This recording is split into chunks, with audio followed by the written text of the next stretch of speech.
Good evening, family. How you doing? I am so happy to be here tonight. So let me just take the opportunity to welcome everybody into today's show. Good morning. Well, good evening. I'm sorry. Good evening, Gwen. How are you? Hello, Ryan. I'm glad all of you guys are coming in for our Sunday night show where I'm going to have a really good conversation. I mean, of course, I think all my conversations are really good conversations. However, today is Sunday where we have a different type of conversation. It is not Mental Health Fridays. It is addressing the Black community Sundays. And we need to really have this conversation. So I want you guys to come on in. Let me know if you can hear me okay, as I am planning on sharing some very pertinent information with you all. So, as always, have a pen and paper so you guys can be able to take notes, not just because I want you guys to fact check me, because I know our community is always quick to cancel somebody based off of some information that they like to do. So I want you guys to not only fact check me because I take pride in doing my homework, but most importantly, I want you all to take notes so that you can read some of these things on your own and you do not have to depend on me to tell you anything. So let's go ahead before we get started with Sunday's platform, which is addressing the Black community, which is designed to raise our consciousness, to get out of our feelings, to wake ourselves up. But before we get started, I just want to do some really quick housekeeping, if I can. Be sure to go ahead and subscribe to the channel. That is hitting the subscribe button and the little bell next to it so that you can get your notifications when I am going live. I want you all to like the video, give the video a thumbs up, or give the video a thumbs down, because you guys have all been suckered by the YouTube algorithms, to all the haters out there. So you think by giving me a thumbs down, all five of you guys, you think that is not going to matter, but it actually does matter, not because it hurts my feelings, but you actually help me. So for all my haters, go ahead and give the video a thumbs down. And to everybody else, make sure, family, you share the video. Don't get offended and don't get upset about your friends on your social media channels.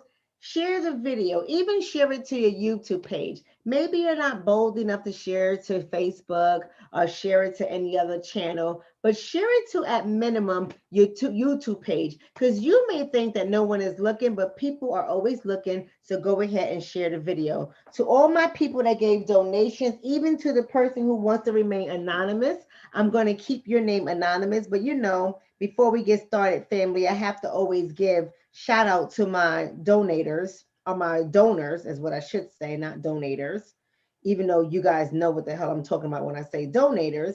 But I have to give my fat shout out to my donors, because that's important, because that's what helps to keep the channel vibrant and alive. But nonetheless, to the person who wants to remain anonymous, I want to say thank you for your very kind donation. To Dylan, I want to say thank you for your donation. Michael, I want to say thank you to your donation. And Antonio, I want to say thank you to you all for donating to me on Cash App. I really do appreciate that. To everyone else who's looking to donate, you can just go ahead and hit the description portion of this video. All my different donation apps and, I guess, vehicles that you can donate are all listed there. But for those who want to donate through Cash App, it is the $ Dr. Shonna, and through paypal.me, not paypal.com, but .me. You can go ahead and just use my full name, Shonna Etienne, and you can send donations there. I really do appreciate everybody, especially those in my super chat. I appreciate you guys, because every last penny matters. Even if it's only 10 cents, it matters. So I thank you so much for that. So today's agenda, let's go ahead and get started. Hello, what's your name? Alcia? I don't have my reading glasses on, so I think it says Alcia, but I'm not too sure. Kelly's last name. Hello, sister girl. How are you? AC, how are you doing? He said he loved the discussion, or she said, I'm not sure is it he or a she, but the person loved the discussion about disillusionment. We got to wake our community up. And tonight we're going to wake up our community. I swear we are. Okay, so let's get going. No more delay. Let's talk about tonight's agenda. So tonight we're going to be talking about the optics and symbolisms that have been found in politics for a very long time. But I want to really have this deep discussion because I know a lot of people don't like to talk about the things that emotionally bother us, but we have to talk about it. And what I came to realize on my Facebook page, that is, people are getting really mad at me, and that's okay. I actually like it. It doesn't bother me one iota. But people are getting really, really mad because what I'm able to see is that I expose the subconscious mind of a lot of people. And let me tell you what I mean about that, family. Y'all go ahead and share this video. If you have not already shared it, I really do need you guys to share the video, as I'm going to share the video as well on Facebook, because I need my people over to Facebook that feel some kind of way about me. I need them to understand that I know where their feelings are coming from. I absolutely do.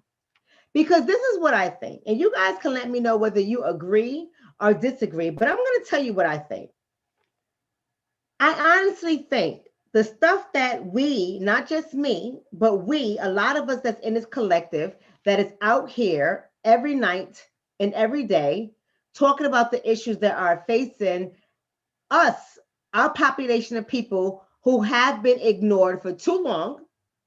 And what I mean by that is we're always talking about issues and concern for the middle class Black America, but we're really not having a conversation about the America that many people tend to ignore. And that is the America that is the poor America, if I can. I don't know what's happening with my Facebook page. Something is happening with my Dr. Shonna page. There we go. Facebook is always doing some shit to my page. But nonetheless, the Black American society that people tend to ignore are, in essence, the poor Black folks, the ones that have been demoralized in media, the ones that have been exploited, the ones who have been used as tools of propaganda to spread social ills concerning our community. Not that the things that we experience don't happen in other communities, but you know, that population of people is often ignored. And so when I talk about issues that's impacting that population of people, I'm realizing that there are Black people in our community, if I can be honest with you guys, there are Black people in our community who don't want to hear about the issues that are impacting the majority of Black Americans that are being ignored. They don't want to hear it. And the reason why I think they don't want to hear it, because I think it really does trigger their subconscious mind, in my opinion. You guys let me know what you think. I think that what tends to happen is when we talk about the issues that are impacting Black America, the forgotten Black America, or the invisible Black America, especially ADOS, right? I think what tends to happen is our conversations are invoking the subconscious mind to people who believe that they're better than the people that we're advocating for. So therefore, America must be doing well when it comes to Black people. You guys are hearing what I'm saying, right? America must be progressing, must be changing toward a colorblind society, must be really taking care of all of America, not just white America, but all of America, the Black and brown America that so many people parade that I have yet to see. But nonetheless, when we talk about those who are forgotten, those who are disenfranchised, those who are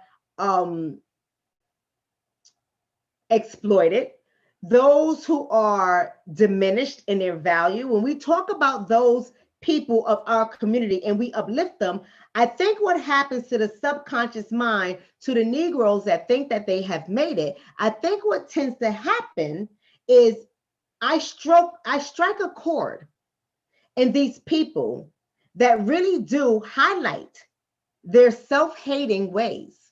That's what I'm starting to recognize. So today's agenda, I decided that I'm going to talk about the optics, and I'm going to talk about the symbolism that is used to control the minds of Black people. I don't care whether you're the high and mighty Black person or the low and behold Black person. Optics and symbolism that is portrayed in our power forces are used to control the minds and the behaviors of Black people. So I'm going to talk about that. I am also going to remind our community of more recent historical events that led us to where we are today. And I'm going to start in 1990 and take us all the way up to 2020. So you guys just got to put in your seatbelt. You guys just have to bear with me and come along with the ride. Get out your pen and paper. Take notes. Refresh your memory in your mind, because what is happening, my sisters and brothers, is we are being bombarded with information that is designed to make us feel good, that is designed to make us feel like we are moving toward a racially progressive society, that we are moving toward a racially blind society where everybody matters and everybody counts. This is what is happening right now.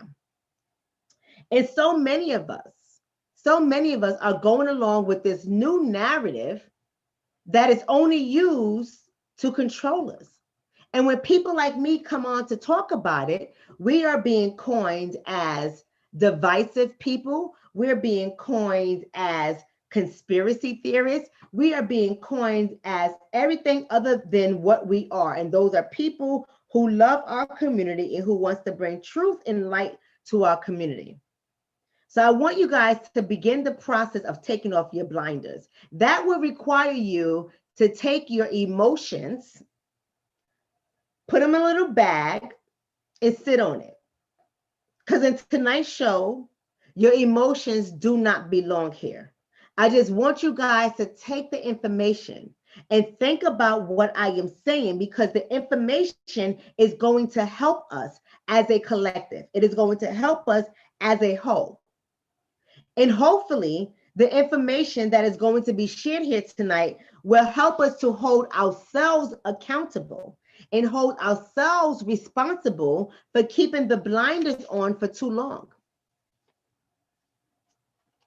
Right? So I want to be able to show you guys some things. And y'all have to bear with me because, I obviously have not upgraded my systems yet to be able to share with you guys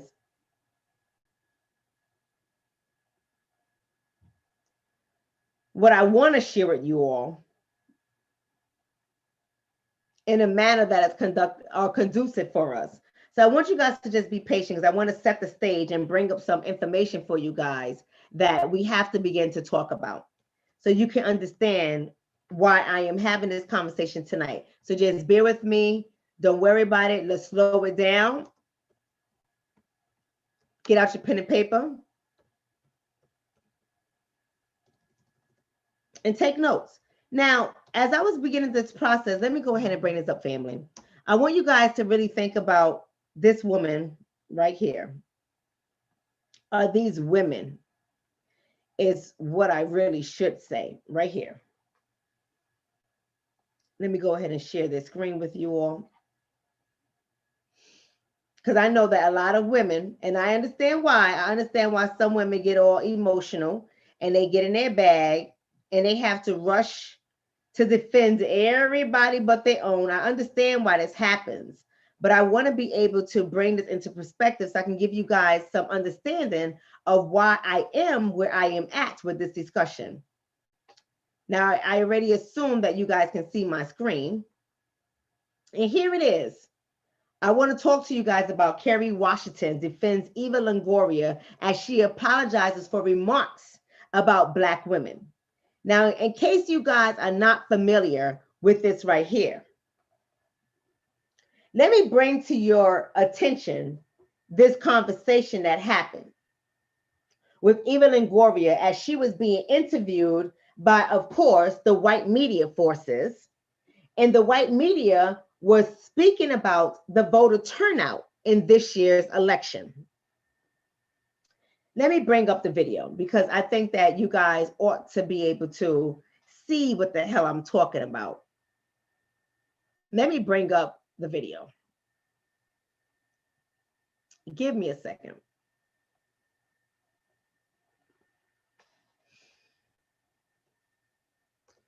What happened with this video is even Longoria is having a conversation with this guy, this anchor, okay? And he is interviewing her about the votes. And she gives this little sly remark, like this little kudos to Black women, right? And at the same time, she says, you know, Black women in Georgia showed up, is what she said. Black women in Georgia showed up. At the same time of her making the statement, she turns around at the drop of a dime and she says how Latino women is what helped the Democratic Party, right? Is what helped the Democratic Party win the election. Now, it's important for us to really think about what she said, because then and only then can we understand why Kerry Washington jumped to defend this woman. So let me go ahead and share this. Give me a second. Let me resume this because I want to be able to share what she said, what he said.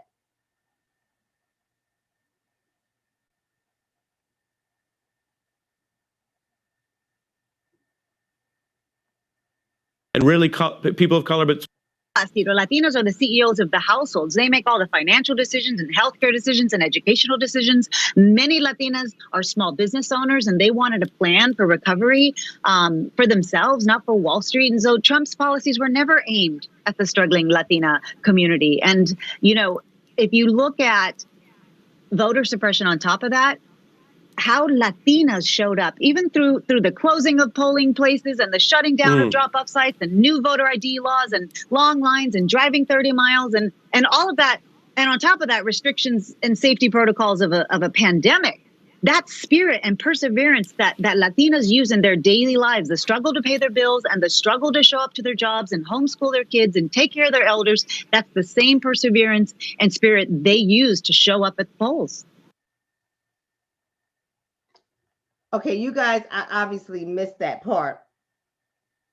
Hold on, let me go back. Instead, we had a lot of other stuff between then and now that doesn't really matter. And so I wonder what you think about that, because going forward, this is also about power. And does the Democratic Party understand why it's back in power? Yeah, I think you bring up a good point. I mean, I think, you know, campaign financing needs to be looked at. I think the way in which we campaigned, there were so many false ads in Florida in Spanish. Spanish wasn't regulated the same as in English. And so I do think we need to take a look at that. Again, our work is just beginning. But I want to talk about what you just said about the women. The women of color showed up in big ways. Of course, you saw in Georgia what Black women have done, but Latina women were the real heroines here, beating men in turnout in every state and voting. Black women have done, but Latina women were the real heroines here. Of course, you saw in Georgia what Black women have done, but Latina women were the real heroines here, beating men in turnout in every state and voting for Biden-Harris at an average rate. Turnout in every state and voting for Biden-Harris in Georgia, what Black women have done, but Latina women were the real heroines here, beating men in turnout in every state and voting for Biden-Harris at an average rate close to 3. Okay, let's stop right there, family. Let's stop right there, family. She said that Latina women were the real heroines in beating Trump, right? And here's the thing that I had to issue with. So I posted this on my YouTube, my Facebook page, right? I posted this, I addressed it. I wanted people to hear what I was hearing. I wanted people to see what I was seeing. And of course, of course, your good old Kerry Washington, she came to the defense of Eva Longoria. This is the stuff that we have to deal with every single time. And those of us Black women who are so-called Black women, because y'all know I hate that term, Black women, but you know what? I want to be able to just to say Black women. And I want to use the term properly for this video, because I know a lot of people would say, well, Black is no such thing as Black. What is that? That is this, that is that. And they always like to give you this definition. And oftentimes they take it out of the movie of Malcolm X. So, you know, propaganda has conditioned the minds of all of us. But what we don't seem to understand, that language and context is very important. Can we have this conversation and just be real today, Black community? Because of course I am going to address us, but we have to take this step by step, and we have to be really careful about what are we hearing from me tonight and what we are going to go forward and talk about. So I really want to slow this process down to be able to give us the platform and give us the context for this discussion. So with that being said, we have to really understand that when I use the term Black, it's not that I'm referring to a specific segment of the Black population, because we're not a monolith. We're not a monolith. There's so many different forms of us, but I'm using the word Black because there's so many people, can we just be honest, that identify as Black, and they want to bring everybody else under this umbrella of Blackness. And it's the Blackness, it's the whole concept and the ideology of what Blackness is in America. It is that whole concept that gets us into trouble, because on one arm, we're supposed to be, or one hand, as they would say, we're supposed to be united as one, and Black is a coverall, is a catch-all term, and we fall all under this umbrella, and we're supposed to be standing together, because that is the image that media has painted, and that is the image that media wants you to believe that the Black population operates under.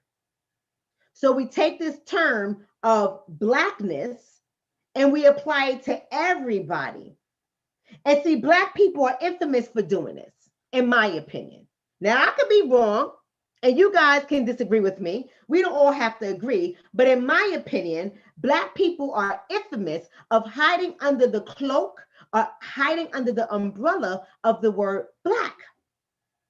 And while under this cloak and under this umbrella, Black people like to bring everybody in there.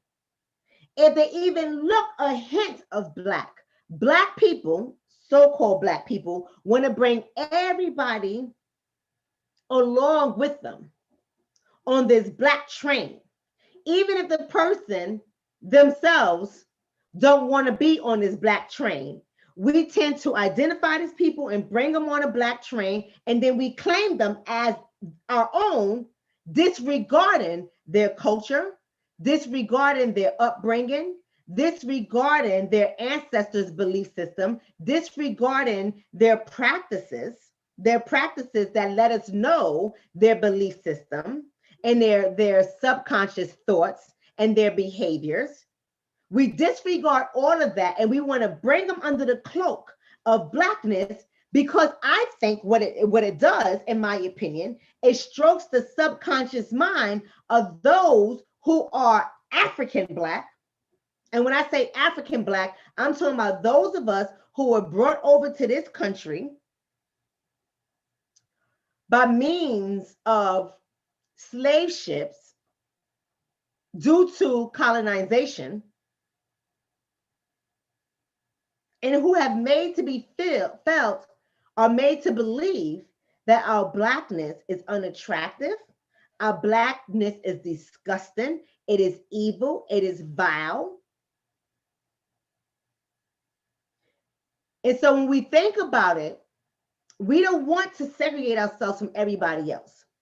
Follow me what I'm saying here. We don't want to stand apart from everyone else because we want to make it seem like we're just as good, we're just as beautiful, we're just as smart, we're just as powerful, even though we are. But I think subconsciously, we're talking about the subconscious mind. I think that we subconsciously do not believe this.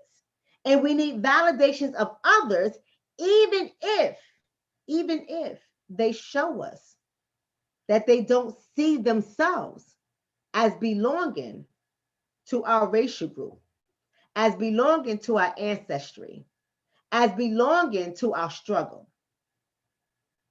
So what do I mean when I say this? Let me talk about Kerry Washington, right? So I'm gonna bring back up that article. Kerry Washington, let me bring back up her article because I want you guys to really get the vision in your head. And if I'm not mistaken, I could be mistaken, but y'all gonna let me know, is Kerry Washington is not an American descendant of slavery. If I'm not mistaken, Kerry Washington is of Jamaican descent, and I could be wrong, but I want you guys to let me know. Let me know. And the reason why I bring this up is because there are too many Black people who are willing and ready to ignore the statements made by others that are disparaging against our community. We are ready, willing, able, and trained. See, that's the key word, people. For those who are taking notes, you have to underline the word trained. We are trained to defend the statements, no matter how disparaging, no matter how vile, no matter how disgusting. We are trained to defend the statements of others that we view as an ally, as we view in alignment with our vision, our goals, our struggle, as we view as someone who's an alliance to what we're going through. Right? Somebody said she is of Jamaican descent. Absolutely. Thank you so much for that donation, Ebony. So what I'm saying here, family, just hear me out for a second, because I am addressing us. I'm addressing every last one of us, even the Jamaicans who do not like to admit to their anti-Black sentiments, their anti-Black bigotry, their anti-Black racism, their anti-Black rhetoric. We have to be honest about this. So Kerry Washington comes to the rescue of Eva Longoria. And she says, if I'm not mistaken, she says that even Longoria is not a racist. She did not mean that, right? She says this. Kerry Washington, she had to write a long post on Twitter letting people know that she knows Eva like a sister. And so with this being said, it allowed Eva Longoria the opportunity to come back and try to correct her statement. She said, when I said Latinas were heroines in this election, I simply meant that they turned out in greater numbers and voted more progressively than Latino men. She continued, my wording was not clear and I deeply regret that. Everybody always finds a way to clear up their remarks. See, for those of you guys who are Christians, if I may, for those of you guys who are Christians, let me just have this conversation with you guys, because I'm really going to get into my lesson in a second, but I'm setting the stage, right? I'm setting the stage because it's important for me to have this conversation. For those of you guys who are Christian, if you're not mistaken, the scriptures say that what is in a person's heart will come out of their mouth. But for some reason, when people let us know what is in their heart, because it comes out of their mouth and it shows in their action, and it lets us know that they don't give two flying FUCKs about us. When people let us know what is in their heart, for some reason, we are the only community that comes forward to defend them. We are the only community to forget all the scriptures that we live our lives by, allegedly, all the scriptures that we talk about in sermons, in church, we think about it in hymns, we talk about all these things. We are quick to tell each other that we have to watch the things that we say. We are quick to tell each other that what is in our heart will come out through our mouths. We are quick to tell each other that we look at ourselves in the mirror and when we turn around, and I believe that's in the book of James, if I'm not mistaken, because y'all know I know the Bible forward and backwards to be able to dispute some of your asses. But nonetheless,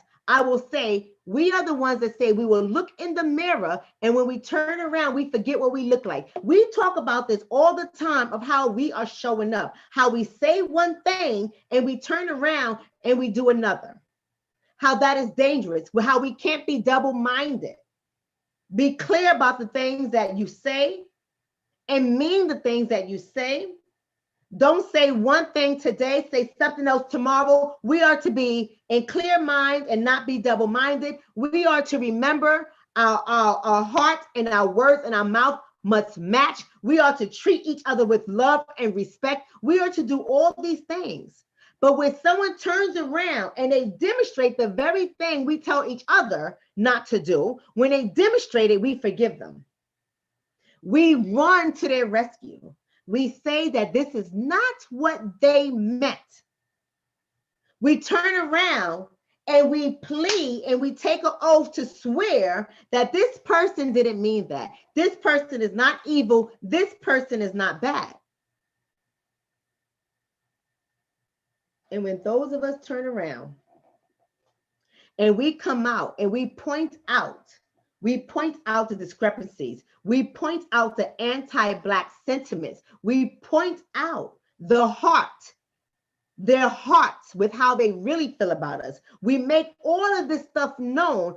Our community is the only community that will blast members of our community and call us divisive, call us bigots, call us racist, call us everything vile and disgusting when we stand up and we defend our sisters and brothers and whom we're proud of.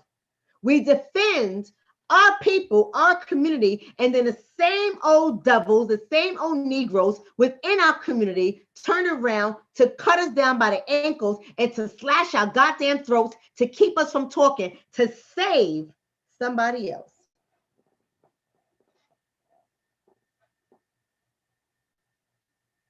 To save somebody else.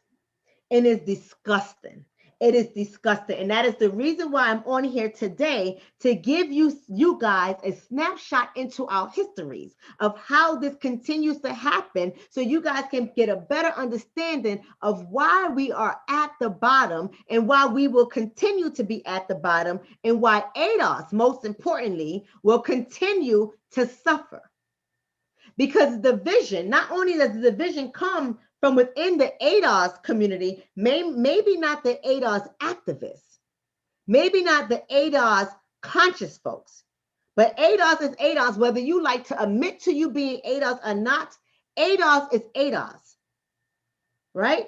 And when those of us who are fighting for the rights of the ADOS people, not that we are disrespecting anybody else's rights, but we know what that is owed to us. And when we're fighting for our rights and we're standing up, we are facing opposition from so many people that look like us. Whether they are ADOS people, whether they are immigrants, it doesn't matter. Whether they are white folks, we are facing so much opposition from everybody. And despite the fact that we show them evidence and we show them facts and we show them information and we show them data, we are still looked at as being divisive. Let me tell you why this is a problem. I know some people are not ready for it, but let me tell you why this is a problem. Because family, had even Longoria said, if this woman right here that you're seeing on the screen, if she had said,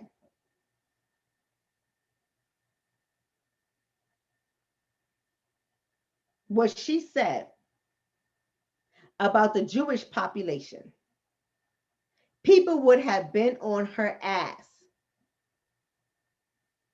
like white on rice.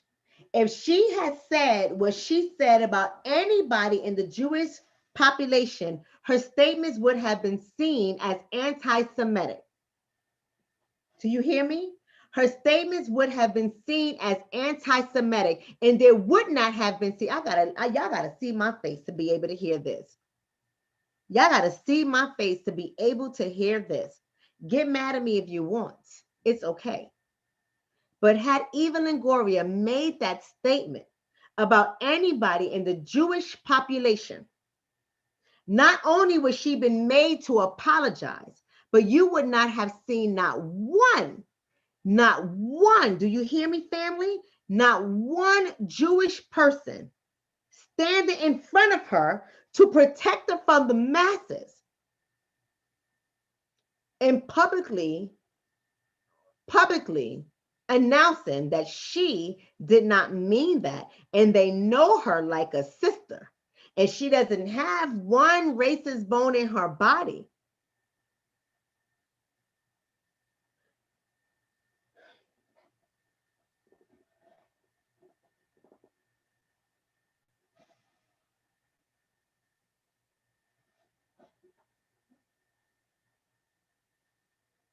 If she had made those same statements, if she would have said Jewish people came up, they supported Jewish people in New York, in Brooklyn. Jewish people in Brooklyn supported, but the Latino community was the real heroines. They showed up in record numbers. They made sure Biden got in there. You would not have seen not one Jewish person step in front of the mob of Jewish people that are upset about what she said and defend her. But in our community, we defend everybody. We defend every goddamn body. I'm going to prove to you guys that we defend everybody before I go ahead with the next topic. But I'm going to prove to you guys that we defend everybody.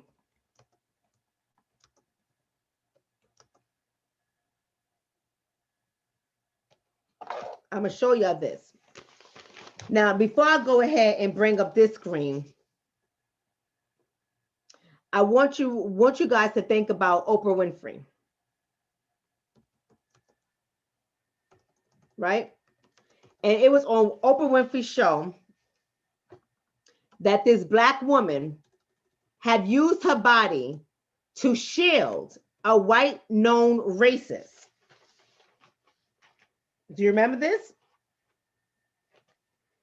She went to go use her body to shield a white known racist because he was out of pocket. He was out of line. He said some real disparaging remarks toward a Black person. And the Black crowd was about to be on his ass. And this Black woman jumped in front of this racist dude to stop him from getting beat down. Y'all don't remember that? Let me bring it up. Let me bring that up because I want you guys to see how we have a history of doing this. We have a history of coming out and protecting all these racist people, all these people who are discriminatory, all these people with the anti-Black sentiments. We have a history of turning around and using our body to shield them, right?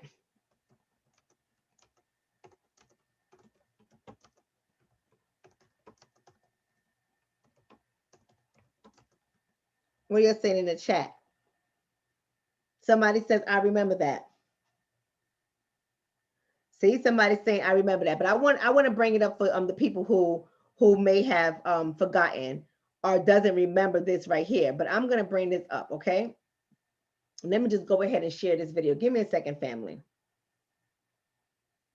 Because I can't make this stuff up. It's our history. This is what we do. This is what we do, family.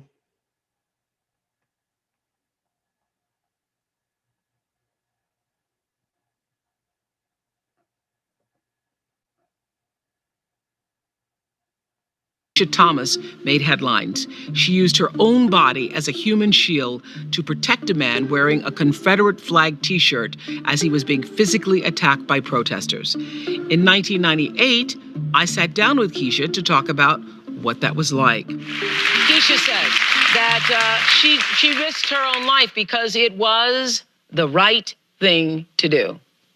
Yeah. It's the right thing to do. Weren't you afraid that they were going to then turn on you? I know you believe in angels, but it felt like two angels had lifted my body up and laid me down. And if you're covered by God, then, you do what he's supposed to do. You don't worry about anything else. And so was it sort of like an out-of-body angel experience for you? It was kind of like for women that have kids, when they see their kid in danger, you don't think it's a natural reaction to kind of go in there and, do what you got to do. But this wasn't your kid. This was a white man at a Klan rally wearing a Confederate flag T-shirt. Right. But he was still a human being. It's been 20 years since that photo of Keisha became a Life magazine photo of the year. So we tracked her down to find out how that day impacted her life. When I was 18 and this whole incident happened, and all of a sudden I'm in Life magazine and Oprah's calling, and I'm just a kid with an idea who at the moment did the right thing. I was overwhelmed and amazed. Now, on the flip side of that coin, I got a lot of hate mail. And a lot of people still to this day hate me. I get death threats and they want me to die because they feel that what I've done is traded my race. I do believe that people were caught up in a rage and they would have killed this man. Just like a pack of wolves, people have taken on the mob mentality, and the energy in that air was extremely violent. I have never felt more sure of what I was supposed to do than in that moment. A lot of people ask me, did I ever make contact? Did he ever say thank you? I never heard from this man again. But the interesting thing about that is I was downtown at a coffee house back in the day, and a kid came up to me and said, "Hey, I want to say thanks." I said, "Thanks for what?" He said, "That was my dad." At the end of the day, this was somebody's father.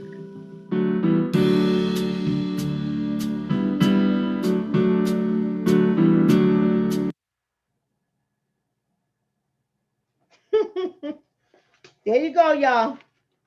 There you go. And see, the thing is, we're going to have a lot of people that say she did the right thing because Christ calls us to say X, Y, and Z, and Jesus says this, and the Lord says that, and she's going to be blessed. But at the end of the day, none of those statements are supported. And we always talk about waiting to your day when we all are going to be brought up to the judgment of the Lord, and we all going to be judged this and judged that. At the end of the day, nobody else does this but us. And we refuse to see this kind of behavior for what it really is. This man didn't even thank her ass for saving his life. And what does that mean? His son came up to her and said, "Thank you." Does this mean that they're not a racist anymore? Does it mean that thank you so I can go into your church and shoot up you and your people? What does that mean? What does that mean? I want to say thank you. That was my dad. Does it mean that he is now an advocate for Black people? And you see, you got to understand the symbolism and the optics here. You have to understand that this will be used in order to keep our asses doing the same thing over and over again. This would have never been seen in the Jewish population. This would have never been seen in the Jewish population ever. Ever.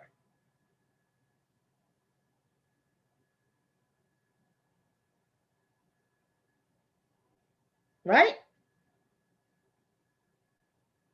I don't think there's not one of us that will be able to say the Jewish population would have supported one of their members, shielded a Nazi from being beat down for being nasty, belligerent, violent, aggressive, hostile, and disrespectful toward the Jewish population.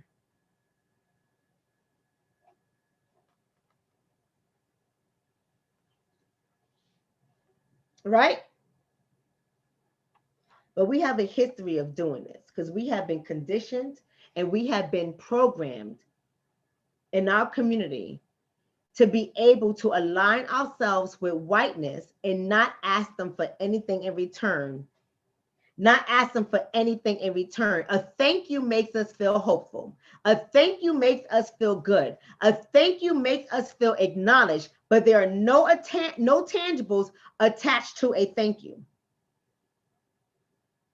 But when we have this conversation, those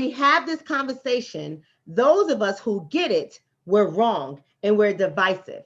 Those of us who get it, who says, oh no, baby, you are not going to drag our names through the mud. You are not going to disrespect us. You're not going to use us. You're not going to sit down there and exploit us and give us nothing in return. You're not going to disrespect our community. You're not going to disrespect our women. You're not going to disrespect our men. You're not going to disrespect our children. Those of us who fight for us, we're told that we're divisive.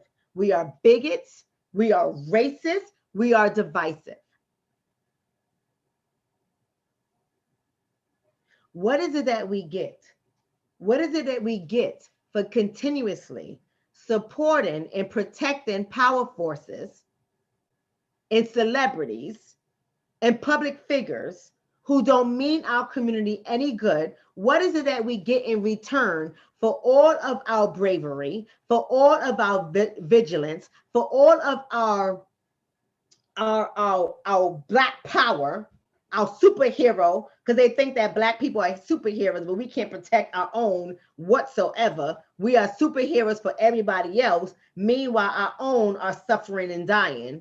But what do we get for those superpowers? What do we get for our strength? What do we get for our voices? What do we get for our numbers? What do we get for our support? Please, somebody, tell me what we get that is just for us, that helps us in this world of capitalism, that helps us to so-called pull ourselves up by our bootstraps. What do we get?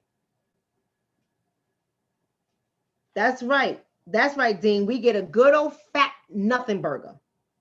So let's talk about it. Let's go through this real quick because, I'm about to get on out of here. Let's go through this real quick. Let's break it down starting in 1990, or should I say 1989, because that's where the elections really start. Let's talk about George Bush Sr. Let's talk about that. He became president, if you guys do not remember, he became president by demonizing Black people and anything that was connected to us, from the welfare queen to Willie, which is a racial trope. Willie which is a stereotype. And I don't know why we continue to perpetuate this kind of language. But nonetheless, Willie was the guy. His name was William Horton, if I'm not mistaken. He had he was brought out on a furlough for prisoners, and it was only 2 murders that was committed by them. He happened to be one of them. And President Bush Sr. ran on that campaign, demonizing Black people. And when it came to the Rodney King beating, so we already knew that his campaign was racist. He was appealing to white people. He was getting their votes, because what had happened is, in that time, the Democrats who were white were racist, and they still are, to tell you the truth, they still are, but they were white and openly racist. And President Bush in 1989, 1990, when he became president, he knew that he had to make sure he pleased that population of people, because that's where his bread and butter lies. But he also knew that he needed the Black vote, or he needed to, not the Black vote. Let me erase that. He didn't need the Black vote. But what he needed at that time was enough white people from the Democratic portion of the 2 parties to come over to the Republican Party. And what he did was he's played on the fear of these people by saying that we were welfare recipients. Fact check me if you like. We were welfare recipients and we were violent people. And then once he got into chair, what he started to do was play on the emotions of Black people. Now you got to remember, during his presidency, remember this is 1990 when he took over the chair in January 1990, he took over. During his presidency, the Rodney King beating happened. Y'all do remember that, right? Because I already talked about the Rodney King beating. And during that era, that gave him a way to try to take the Black voices that were angry at the system and try to make us go back to sleep, because that's what they do. They all try to make us go back to sleep. And what they did, community, was what he did, not they, but what he did was sign the Civil Rights Act of 1991. Because remember, the Civil Rights Act is always up. It's always up to be voted back in or to be taken off the books. And he signed the Civil Rights Act of 1991, and he nominated Clarence Thomas. Now I'm bringing you guys all the way back because we're going to bring you up how we are always fooled.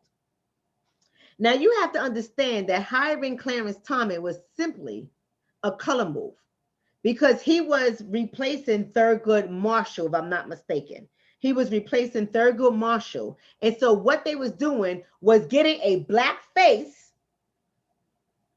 believe it or not, that would make Black people feel good, even though Black people were skeptical about Clarence Thomas, because Clarence Thomas was a threat and still is. He was a threat to our community. And we didn't trust it. And we started to get angry and we started to make noise. And he had a member who he had hired who went to go talk to the president at the time. What was his name? Hooks, President Hooks. I can't remember his first name, of the NAACP. Y'all got to remember this. That's why y'all need to be taking notes, right? So he had one of the people from his department go talk to the president of the NAACP at the time. Hooks is the name. And so Hooks and the NAACP was not pleased with Clarence Thomas because they knew that his policies, his belief system, and his practices was a threat to the Black community. But instead, he made a deal behind closed doors with that representative from Bush's chamber.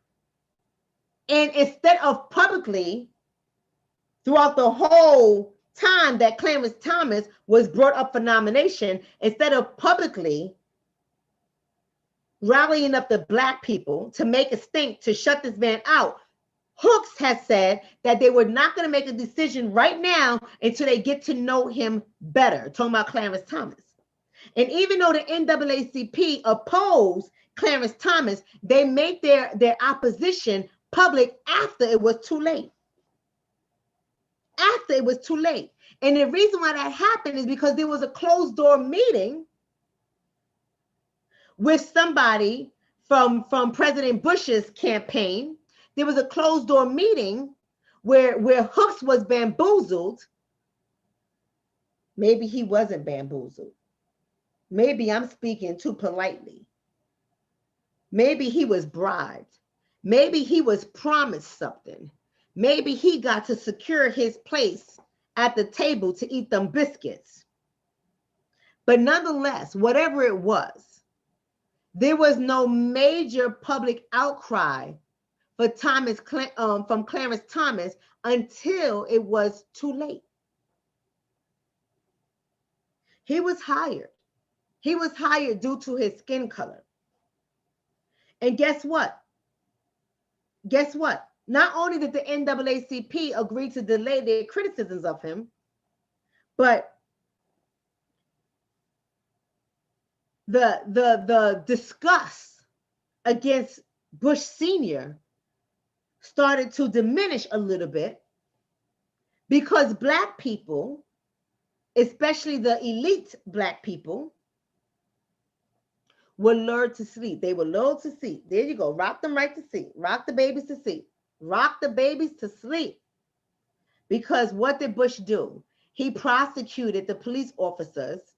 He allowed the federal government to step in to prosecute the police officers that beat down Rodney King, right? And he started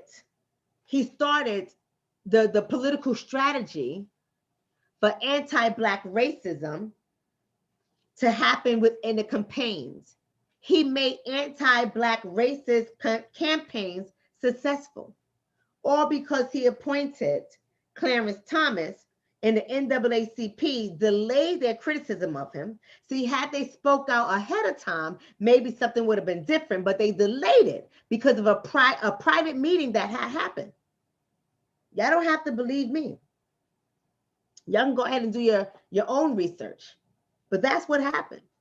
And of course, if you read an article that was in the New York Times with Hooks, I think his name is Benjamin Hooks, the NAACP president at the time, Benjamin Hooks. That's the name you want to look at. Benjamin Hooks, NAACP president. He will deny that he had any dealing with it. He would deny that he delayed the criticism of this guy. He would deny that he delayed it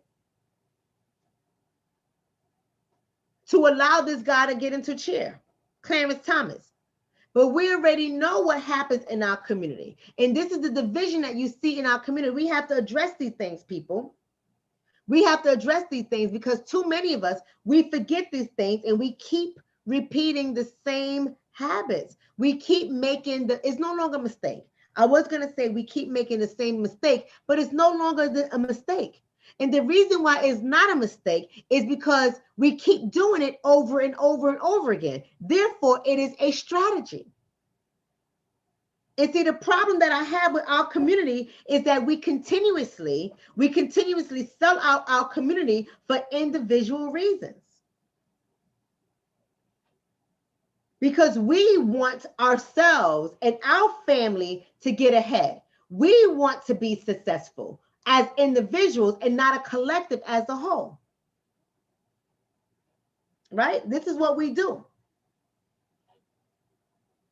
And so the reason why I'm highlighting it is because those of us who are giving us criticisms, those of us who are pushing back against us, pointing out people like Eva Longoria, those of us who are pushing back and criticizing people like Kerry Washington, those of us who are saying, no, no, no, no, no, no, no. How come you heifers, yes, I'm saying heifers, get mad at me if you want to, how come you heifers didn't support Kamala Harris enough to make her president, but then all of a sudden she becomes the running mate of the white man, and now y'all see her as sufficient.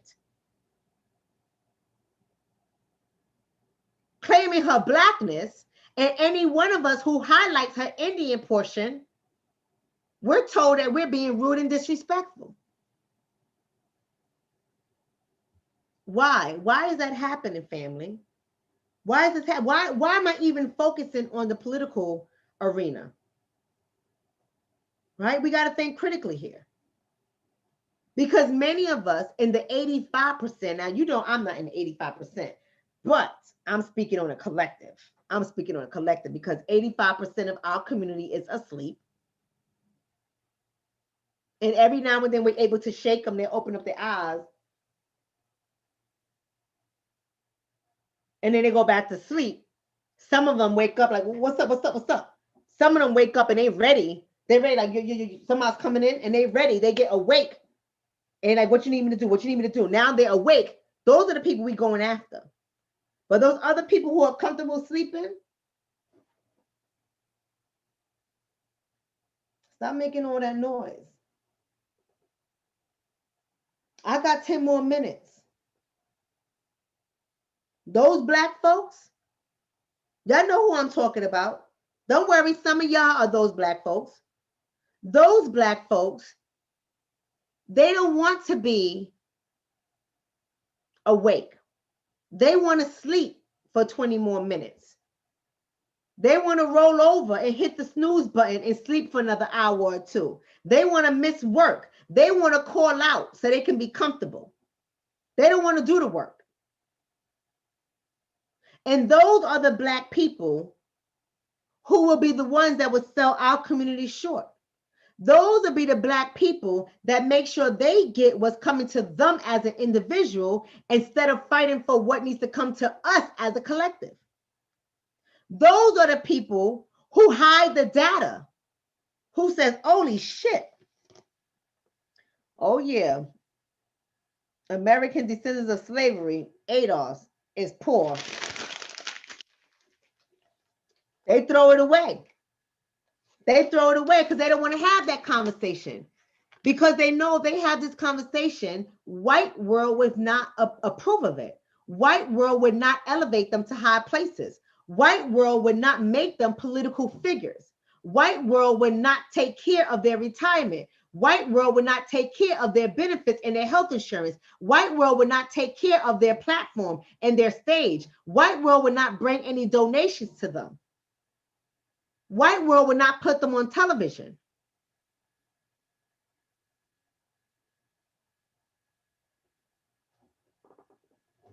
Right? Right? So those are the people that we need to watch out about. Those are the people that helped get Clarence Thomas into position. Those are the people that started to take deals under the table.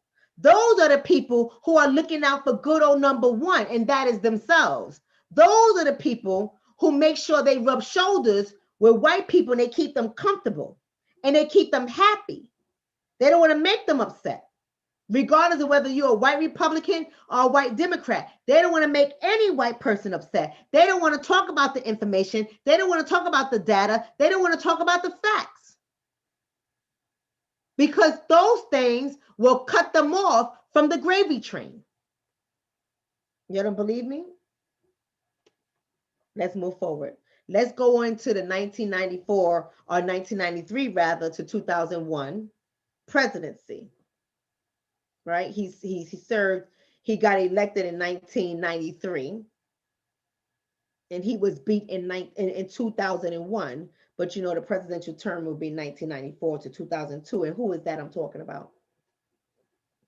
No other than Bill Clinton himself. Now, remember what happened. See, by the time we had George W. Bush Sr., he started to realize, okay, wait a second, I'm on to something here. I know the way that we're going to do well is to support anti-Black racism.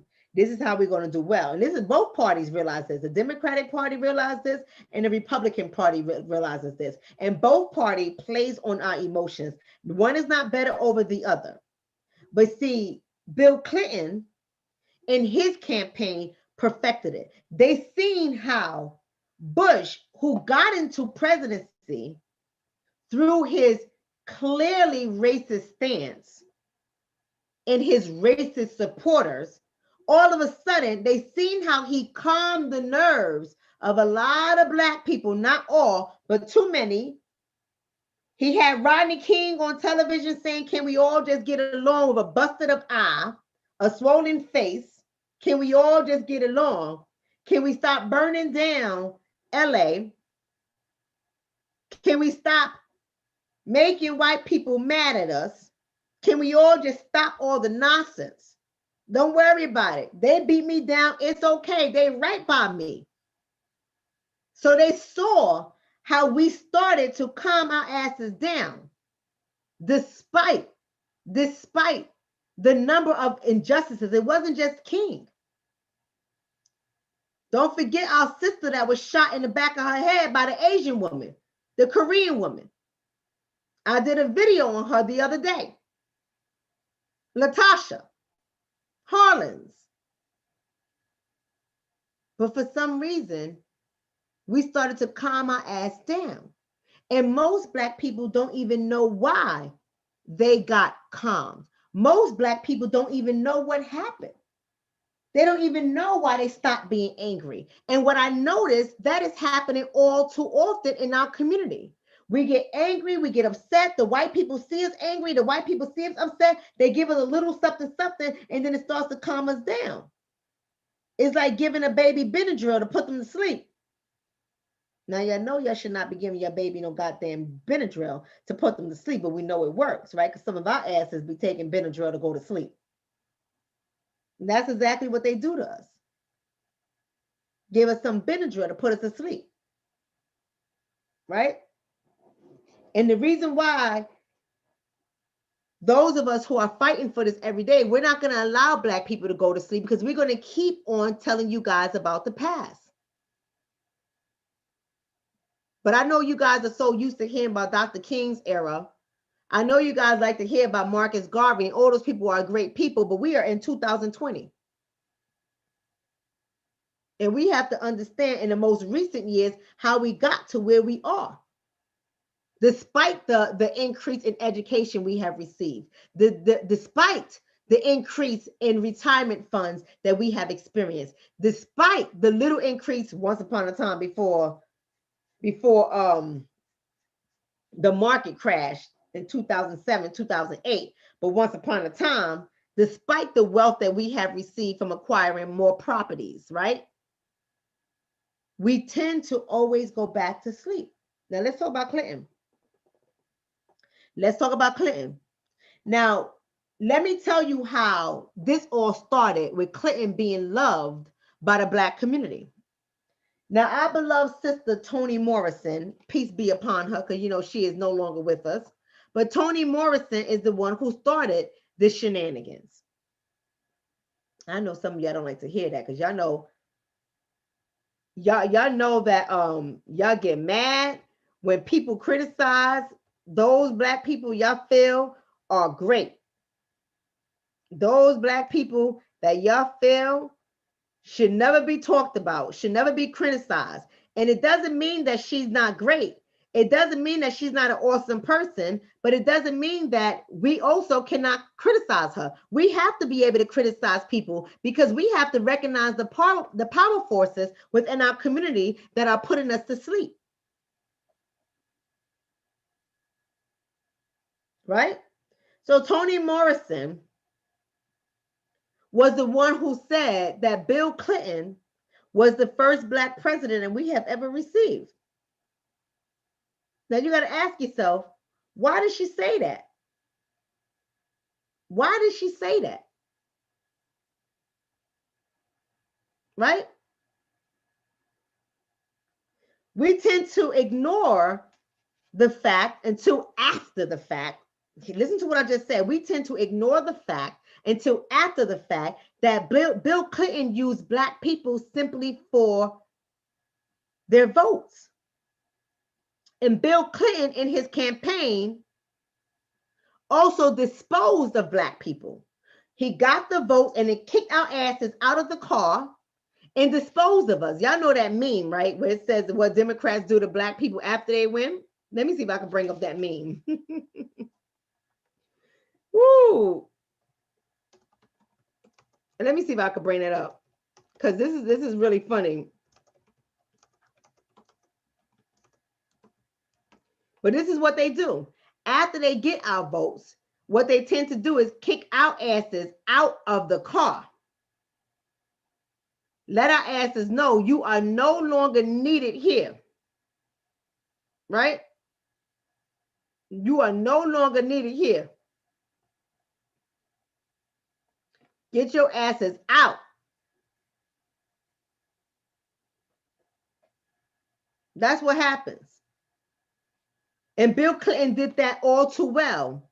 He kicked our asses out of the car. I couldn't find the meme, but that's okay. But y'all know the meme I'm talking about. Kicked our asses right out the car. After Toni Morrison said that he was the first Black president that we had ever got. And what we don't realize is that Bill Clinton, what he was doing, not only was he playing on our emotions in order to win us over, to show us he was cool. He was slick like a tiger, like some oil, right? Let me bring it up for you guys. I want to be able to share this because I know a lot of y'all tend to forget. But you know, he was slick like an oil salesman. And we loved it because that's what we do as Black people. We love every single time somebody shows up and they parade, like they just love everything about us. We okay by that.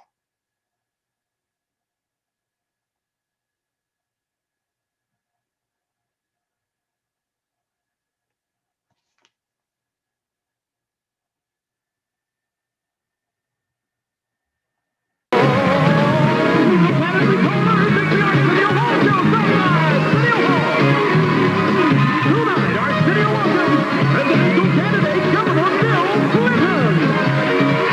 And the actress, here we go.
Now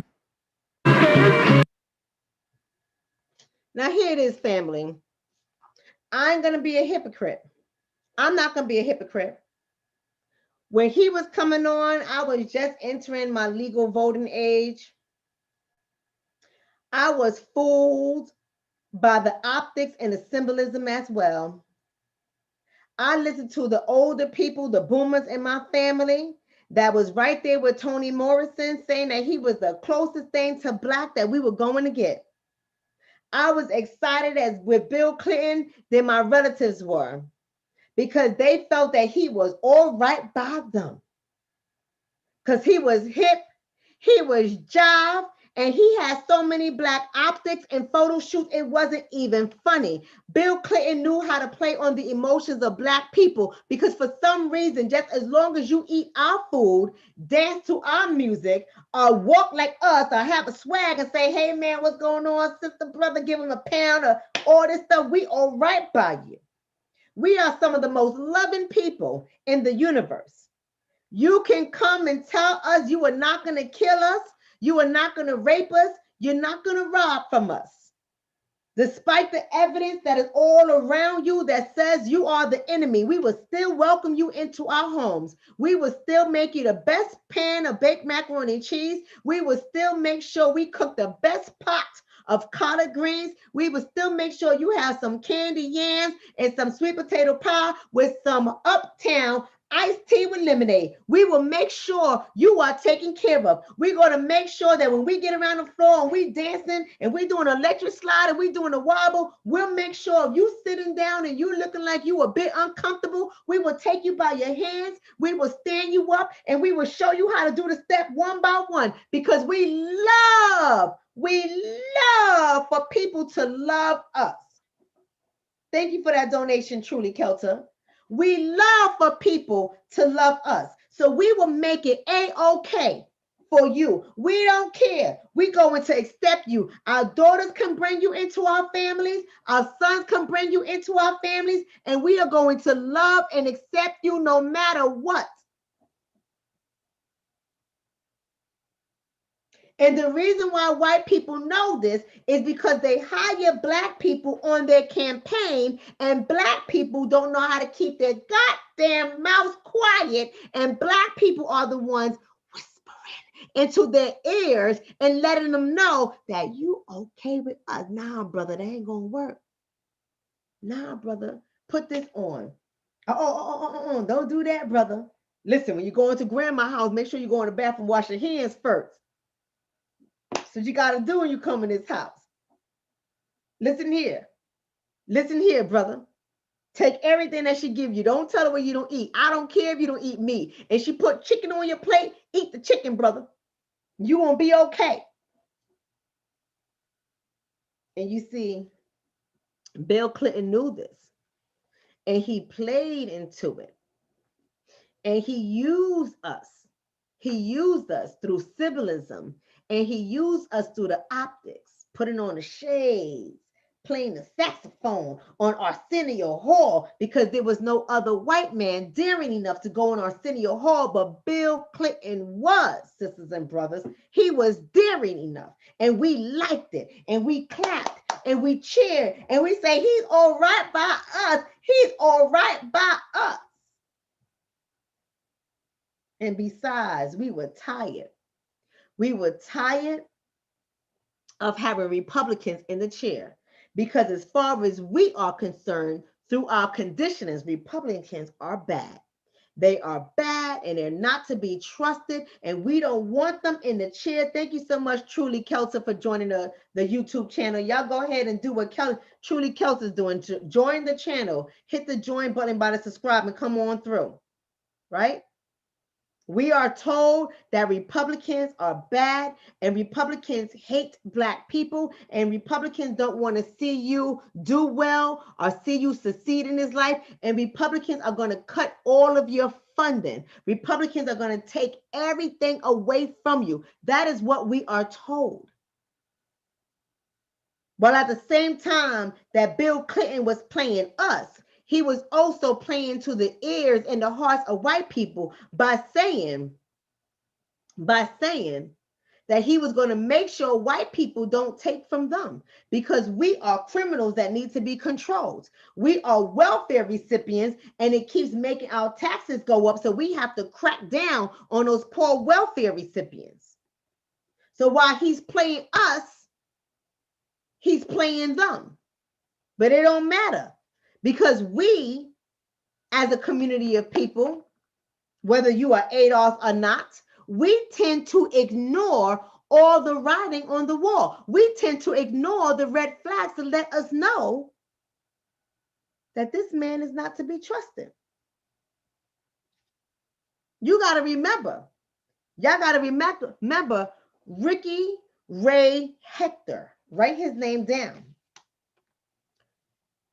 Right? Write his name down. Ricky Ray Rector. Write his name down. See, I know some of y'all don't remember him. Let me bring his face up because y'all got to remember him. And why this matters.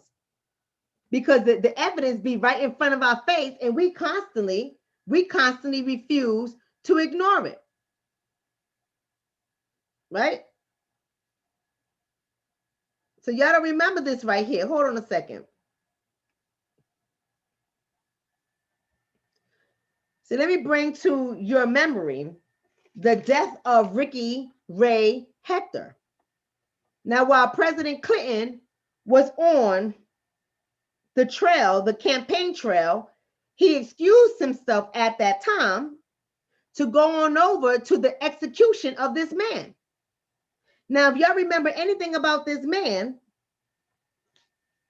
right? So here it is. I'm bringing up the picture for you guys. You see the optics, right? You see the optics. He got black security around him because he is the coolest black man on earth. This is his picture, his photos from 1999. And what does this say? The death of Ricky Ray Rector. How the execution of a mentally ill black man delivered Bill Clinton into the Oval Office. Right?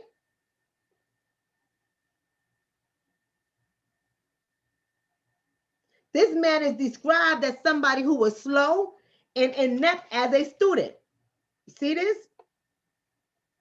Slow and inept as a student with what was later described as an undiagnosed serious learning disability.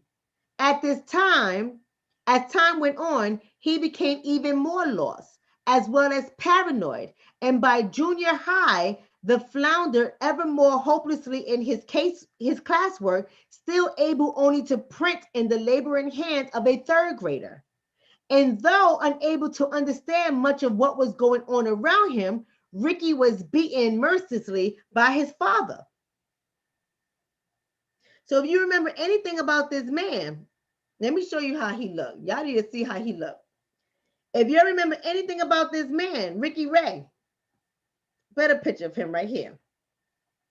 If you remember anything about this man who had his last dinner before they put him to sleep, and he said he wanted to save his dessert for last. After he was executed, he wanted to save his dessert for last. If you understand about this man, if you remember anything about him, he was not competent. He was an incompetent black man. He was not fit to stand trial. And it did not matter to President Clinton. He ordered the execution of this incompetent black man. He was on the campaign trail, took a little break from the campaign trail, and went to this execution to make sure this man was killed.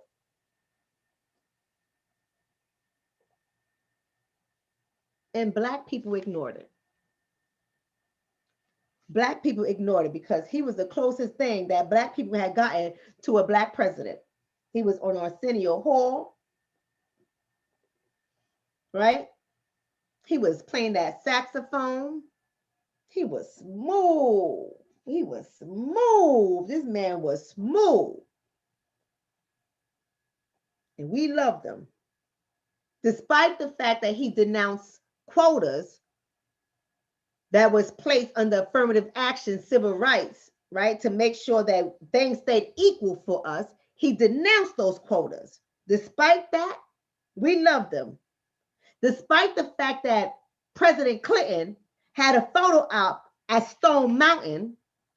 Y'all know what Stone Mountain is, right? Come on now. Y'all know Stone Mountain. Let me bring this up because some of y'all just be forgetting this. Some of y'all just be forgetting this. Let me give y'all the photo op. Baby.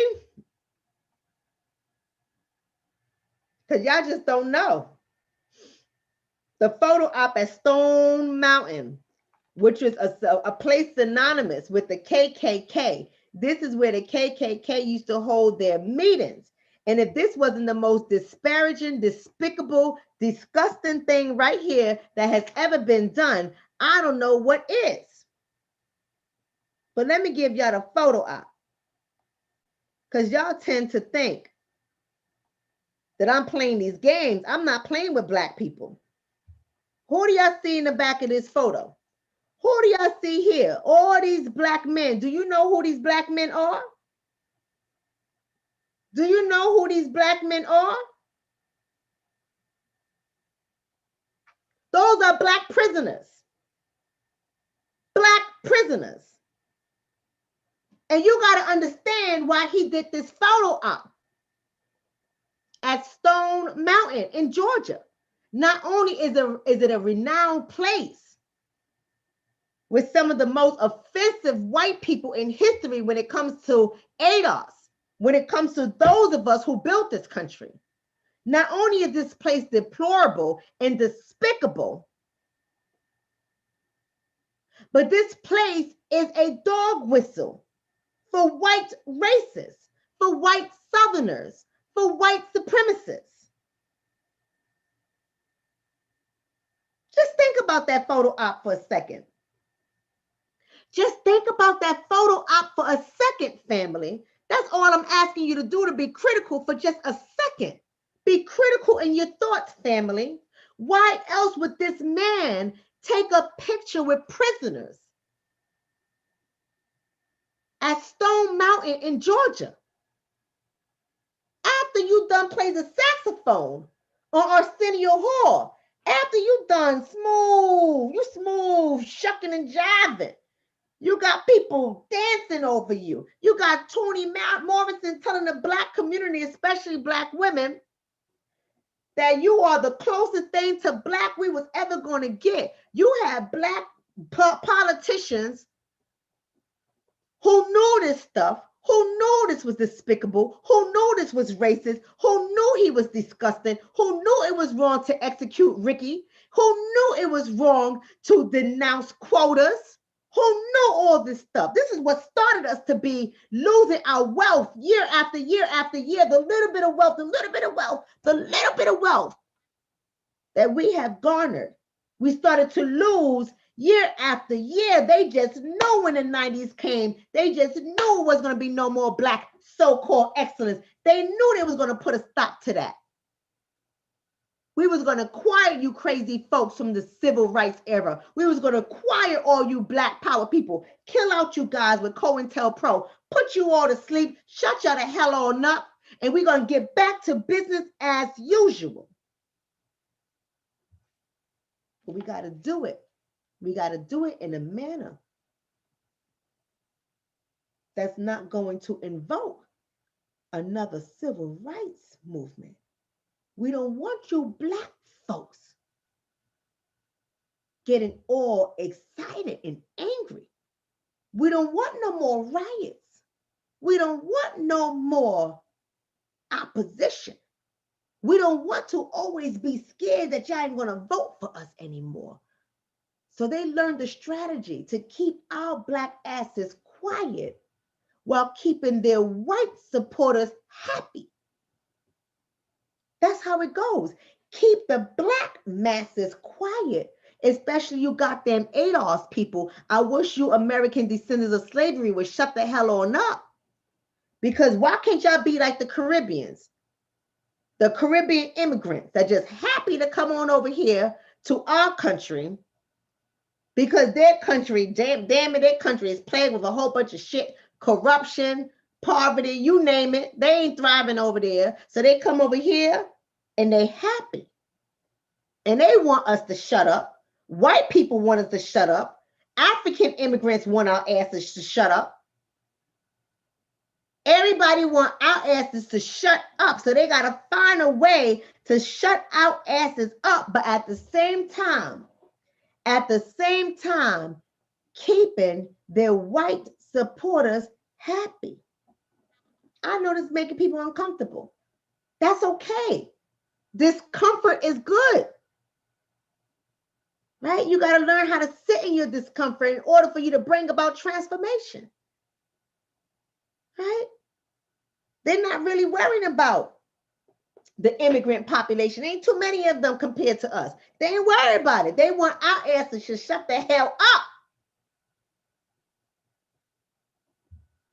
So they're going to play the saxophone. They're going to do the wobble. Right? They're going to do the electric slide.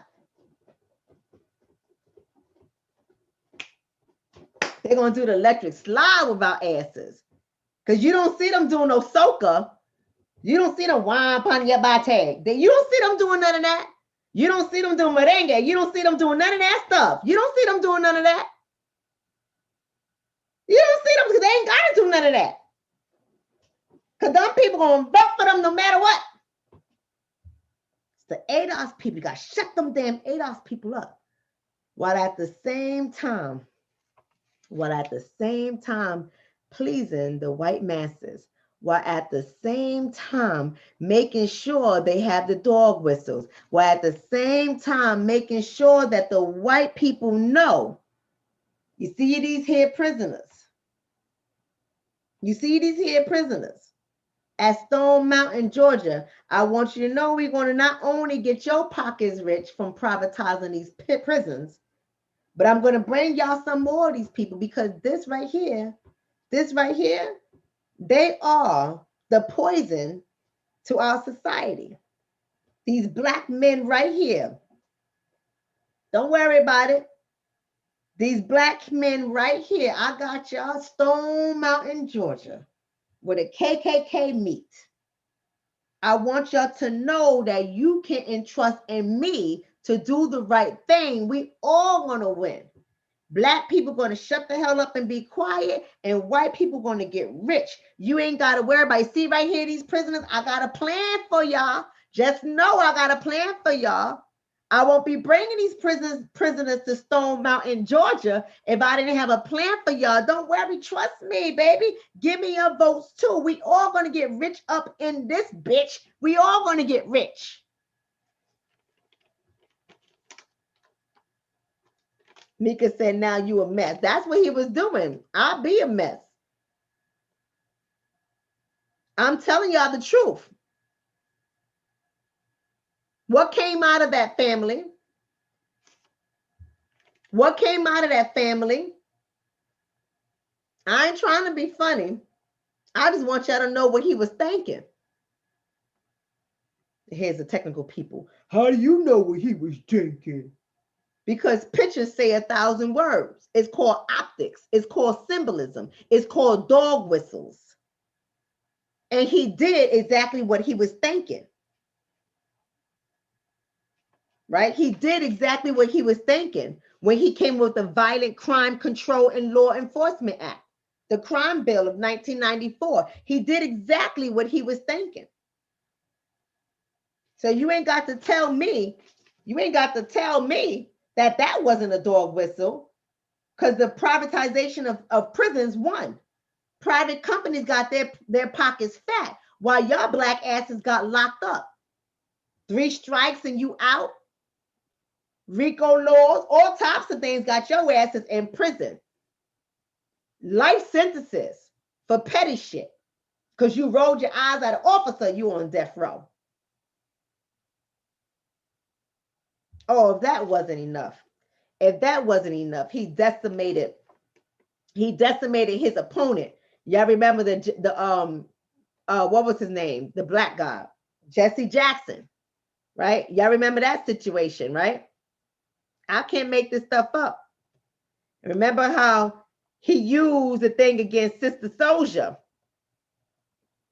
to embarrass Jesse Jackson. You remember that, right? I'm going to bring it up for y'all, for some of y'all who forgot.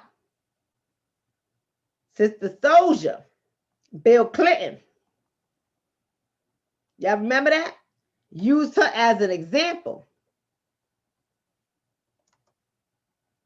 I'm going to bring that up. But Black people forgave that too. Black people forgave that too, no matter what this man did. No matter what this man did, Black people forgave him. Let me go ahead and share this too. Give me a second, family. Because I know some people like to forget. I just want to bring people to the attention of our behaviors that are toxic.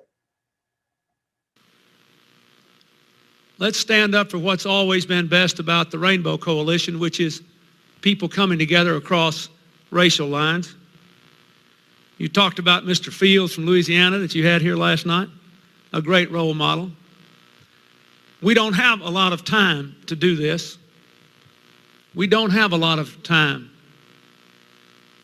You had a rap singer here last night named Sister Souljah. I defend her right to express herself through music. But her comments before and after Los Angeles were filled with the kind of hatred that you do not honor today and tonight. Just listen to this, what she said. She told the Washington Post about a month ago, and I quote, "If Black people kill Black people every day, why not have a week and kill white people? So you're a gang member and you normally kill somebody? Why not kill a white person?" Last year she said, "You can't call me or any Black person anywhere in the world a racist. We don't have the power to do to white people what white people have done to us. And even if we did, we don't have that low-down, dirty nature. If there are any good white people, I haven't met them. Where are they? Right here in this room. That's where they are." I know she is a young person, but she has a big influence on a lot of people. And when people say that, if you took the words white and black and you reversed them, you might think David Duke was giving that speech. Let me tell you, we all make mistakes, and sometimes we're not as sensitive as we ought to be. And we have an obligation, all of us, to call attention to prejudice wherever we see it. A few months ago, I made a mistake. I joined a friend of mine and I played golf at a country club that didn't have any African American members. I was criticized for doing it. You know what? I was rightly criticized for doing it. I made a mistake. And I said I would never do that again. And I think all of us have got to be sensitive to that. We can't get anywhere in this country pointing the finger at one another across racial lines. If we do that, we're dead, and they will beat us. Even in Reverend Jackson's new math of this election, it's hard to get to a 34% solution or a 40% solution if the American people can be divided by race. And finally, so I need y'all to listen to that, okay? I wanted to play that, to listen to that, so you can understand that he, not only did he take her words out of context, not only did he use it as an opportunity of optics and symbolism in order for him to make sure he beat out Jesse Jackson, to make sure that he makes Jesse Jackson look bad. Now, I'm not for Jesse Jackson. I want to make that very clear. But what I am doing is just pointing out the facts. And thank you for that donation, sister. I'm just pointing out the facts. Not only did he use it as a way to embarrass Jesse Jackson, but he wanted to shut down Sister Souljah's whole career, because you cannot do anything to make white people uncomfortable. And Sister Souljah made white people uncomfortable. And so he wanted to let his white people know that I'm going to fix that. I'm going to fix that. And he didn't give two flying FUCKs that he was out playing golf with no Black people. He didn't care. He didn't care. He didn't care until he got criticized, because he forgot. He forgot how he got in the chair. And what happened when he got criticized? He went up there with the photo ops again. The photo ops. We got to understand optics and symbolism. Optics and symbolism. And that's what he did. So you remember this woman here? And then we're going to go on to the next one. Let me show you the next woman. Because I know y'all be forgetting. And some of y'all don't even remember. And some of you don't like to read and research. So I'm here to help you out. Do y'all remember this lady here? I think she pronounced her name Lani or Lani. Maybe it's Lani. Guarnier. This is the lady here that he had nominated to take part in the civil rights portion of his campaign. And you see how they do it. Now I want y'all to hear me clear. Because I don't want y'all to talk about colorism or anything like that, because that is not my goal. But we got to be clear about what's happening here. See, they're only going to try to promote people to high places that don't look too black, i.e. Kamala Harris. This is a long history of this. You can't look too black and you can't make white people angry. Those are the rules. He had met this woman in his Ivy League school that he attended. And he thought that she would be a great person to promote. But then when the white people started to dig and saw that this woman right here, with her fine hair and her light skin, this woman right here was pro-black. Now, I'm not saying that her past isn't colorful. I ain't saying that. But she advocated for blacks.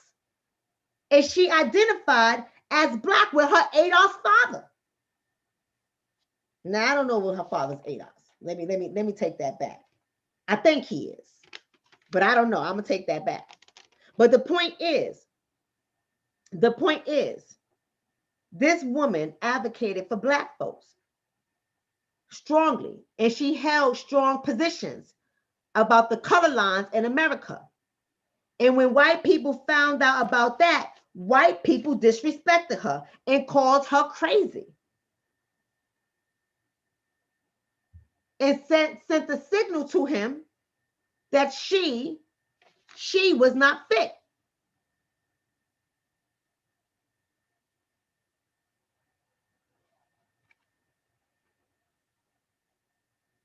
Right? She was not fit.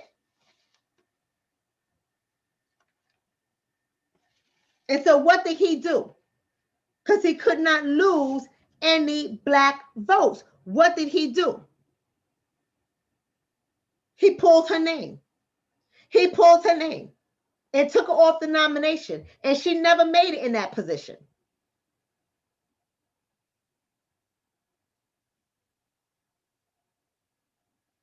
But not only did he use us for black votes, he made sure he took care of his white people. And I'm talking about took care of them financially. We got non-tangibles and they got tangibles. Even when he did the whole welfare reform. Y'all remember that? How do you think white people won from the welfare reform? Because he ran off of, we're going to put it into welfare as we know it. That was his slogan.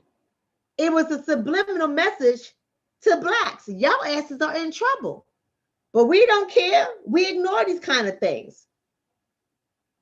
So he came up with that workforce program, the Personal Responsibility and Work Opportunity Reconciliation Act of 1996.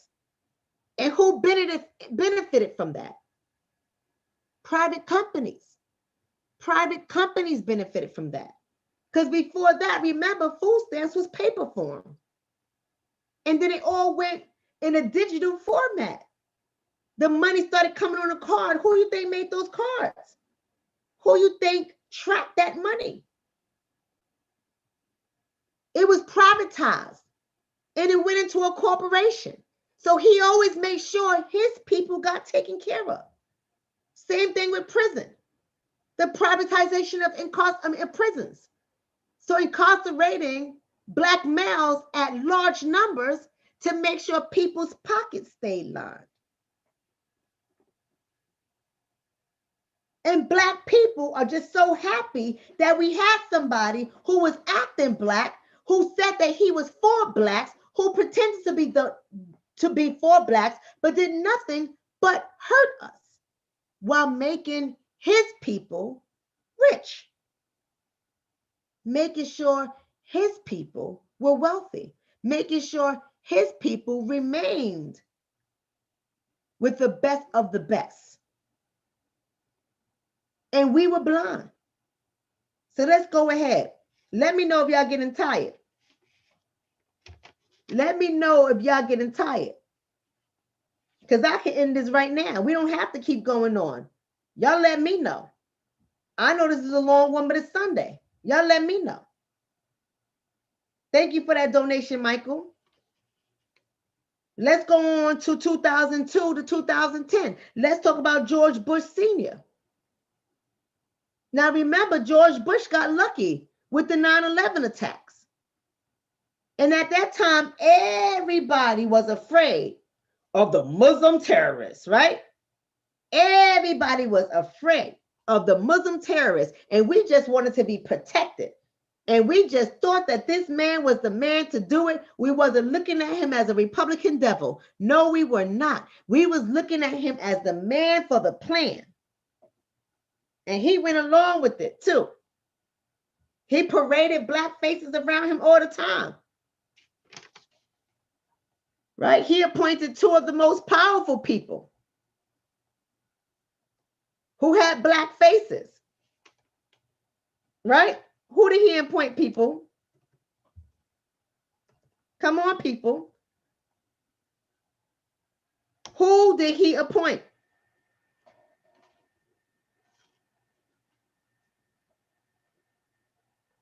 Right? This man right here. This man right here. Let me go ahead and show y'all the picture. Because some people tend to forget. This man right here. And the thing that's so sad about it is many of our asses didn't understand a goddamn thing about his position and why it mattered. Who's that man? That's my family. Y'all jumping ahead too. I said, man, they telling me both of them. I hear that family. Colin Powell. He appointed Colin Powell. Right?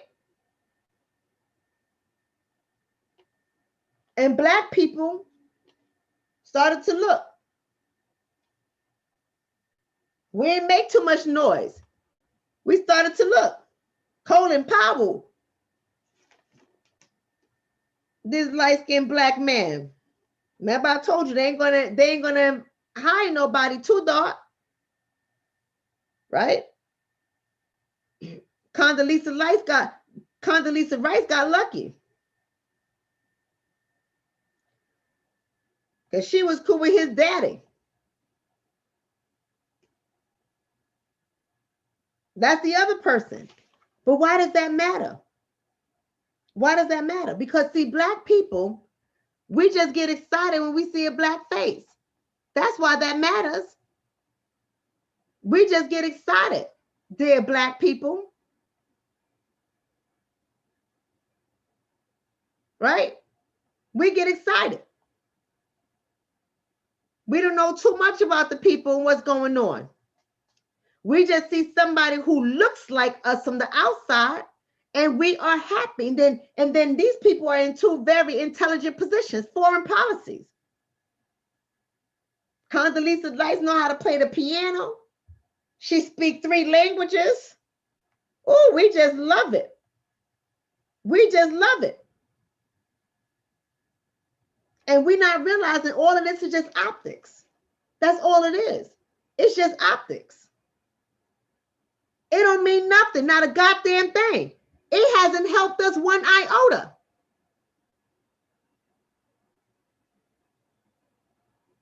It hasn't helped us one iota. And we just get excited because it's Black faces.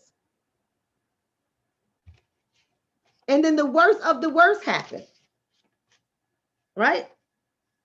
The worst of the worst happened. And it started to change the Black people's perception of this president. What happened, family?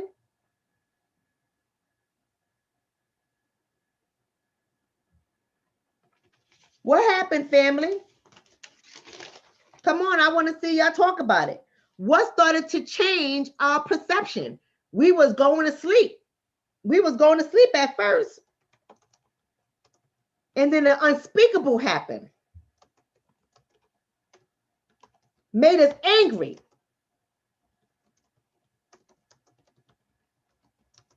There you go. People are saying it. See, I like to wake y'all up, and I love my community because my community be awake. Let me bring it up. Let me bring it up because I see everyone talking about it. Hurricane Katrina. Y'all remember Hurricane Katrina? And y'all remember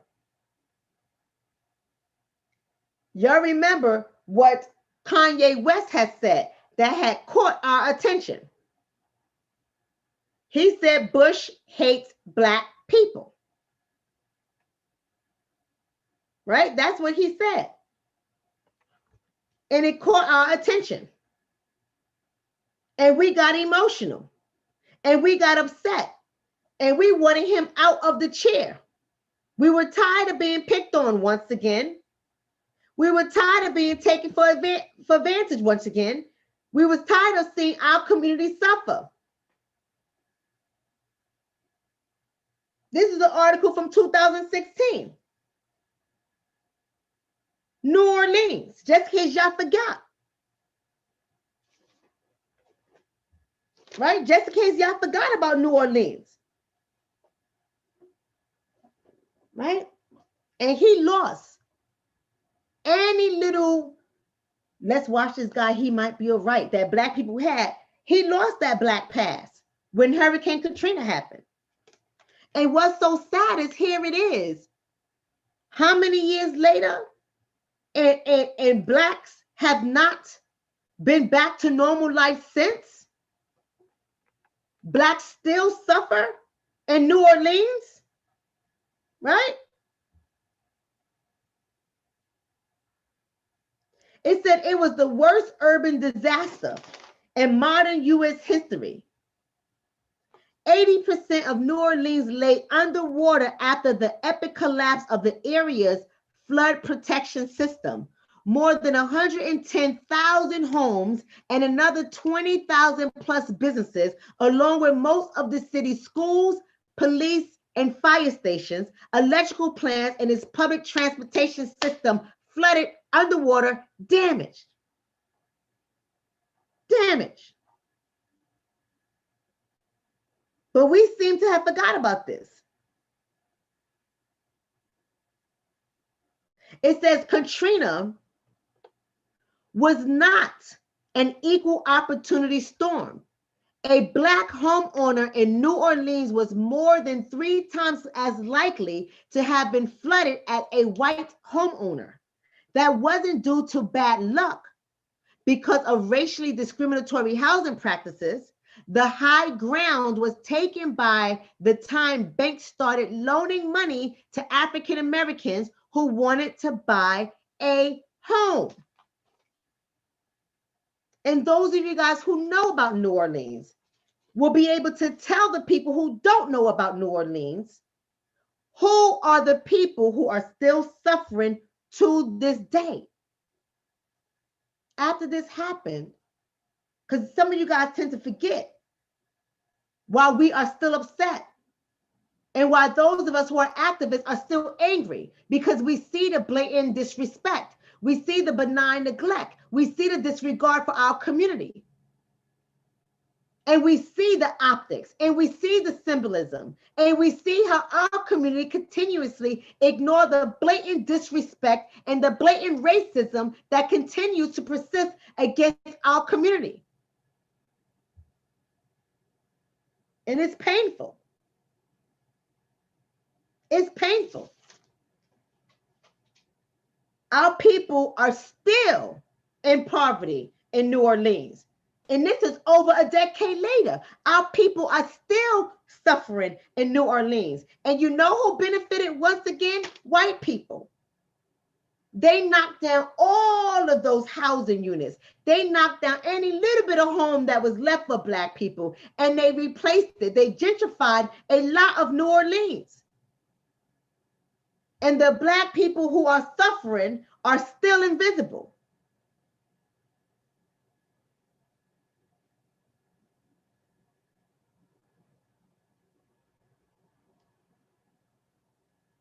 Right? That's right. Somebody said living in toxic trailers. But if you don't go to these areas and see these areas, you would never know, because the media is not going to show you what they do to Black people. But then we want to fast forward 2010 to 2002, I guess 2009, we should say, or 2009 to 2016 or something like that. Some people say 2008 to 2016.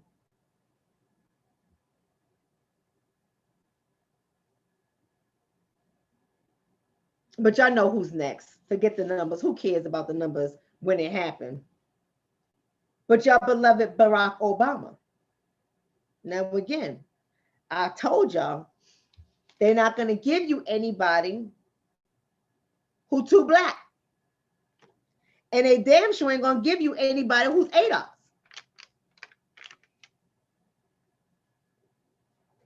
But they're going to give you somebody close enough for you to believe he's one of your own. And don't make any mistakes. See, a lot of you guys like to think that Barack Obama came into power due to his own merit, and that is not the case. That is not the case. Before he even became known to the public eye, Barack Obama was already chosen. And I know some of y'all don't like to hear that. We like to think that we just all pulled ourselves up by our bootstraps. The problem is, many of us ain't got boots. But Barack didn't have one pair of boots, he had 10 pair of boots. And he had sneakers, and he had sandals, and he had shorts, and he had jeans, and he had slacks, and he had a suit, he had a tie, he had a polo shirt, he had boat shoes. But if you let media tell it, he was poor. If you let media tell it, anything to identify with our Black asses who are at the bottom. But you got to understand, before they allowed him to come into power, he had to fit a criteria. And he had to promise to stay on that track. And what is the criteria, people? The criteria is to keep rich people happy, to keep white people happy and guilt-free, because white people have to feel like they're moving toward a colorless society. And then the third thing was, don't help Black people as a group, as a collective, because helping Black people as a group, as a collective, is going to make white people angry. And rule number one is to keep white people happy.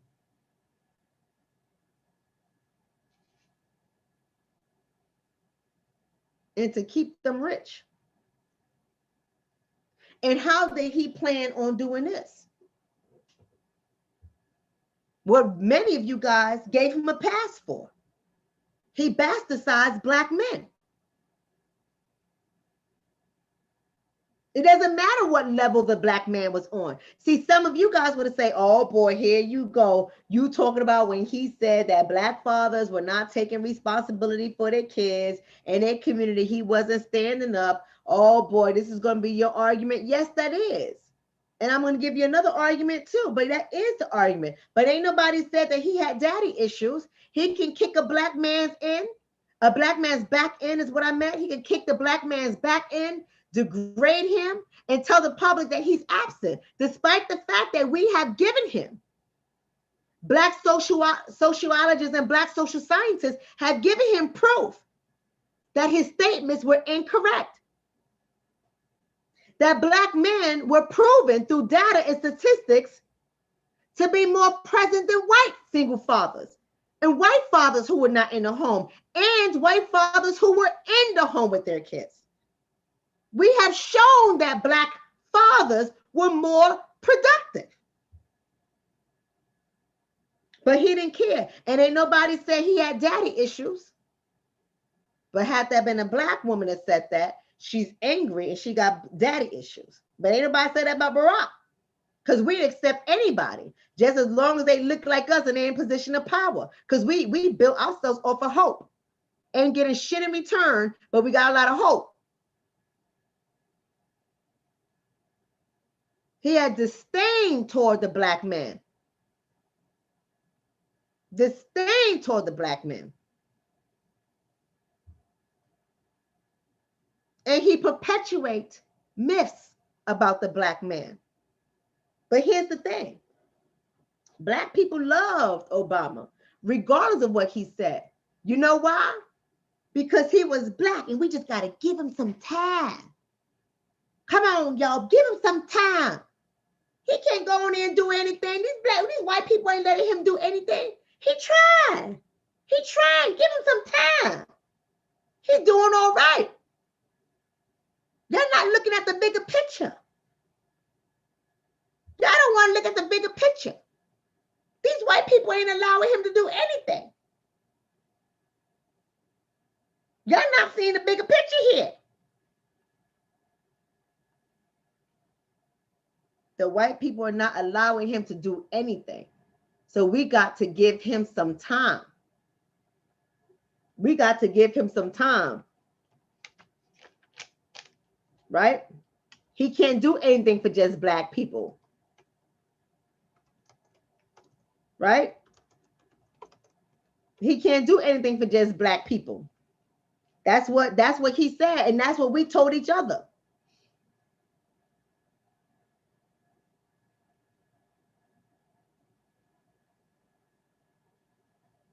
Right?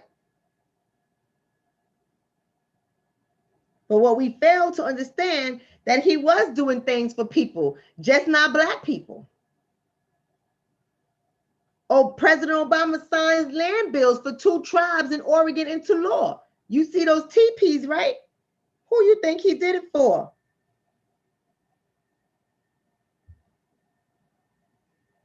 Legislation that makes it easier for 2 tribes in Oregon to restore their homelands has been signed into law by President Barack Obama.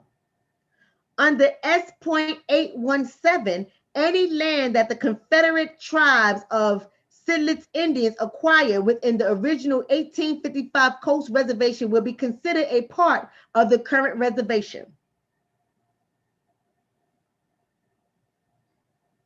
Right? For the Confederate tribes of Grand Ronde, S818 reduces the number of steps required for land to be acquired in trust and declared a part of the reservation. Both bills were signed into law on Thursday, gave these people more land. But he can't do nothing for Black people. He is the president of all people. And that was a dogless whistle. That was a dog whistle because I told y'all the rules. And the rules were to keep white people rich, right? To keep white people happy and guilt-free, and don't do anything for Black people because it will make white people angry.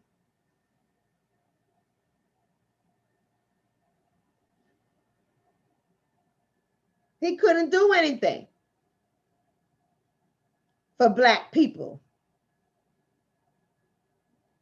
That's what it said. Can't do anything specifically for Black people. But here you have President Obama signs a new executive order to protect LGBT workers. And this is not the only thing he did. Not only did he protect them, President Obama signs an executive order prohibiting federal contractors from discriminating on the basis of sexual orientation or gender identity. So he makes sure they still get their money. They still get their bread and their paper. But ain't nothing specifically for Black people. But it doesn't matter. Because we still love him. Not only did he disregard Black men and perpetuate myths against Black men, but he pretty much disowned his own Black pastor for when he made the statement, "God damn America." Y'all remember that? And what did President Obama call his pastor? Divisive. Called him outdated. Right? Called him divisive and outdated. Jeremiah White.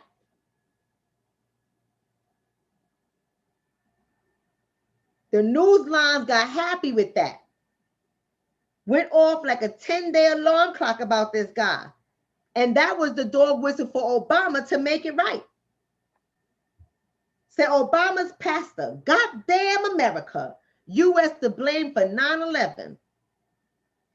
Senator Barack Obama's pastor says Blacks should not sing God bless America, but goddamn America.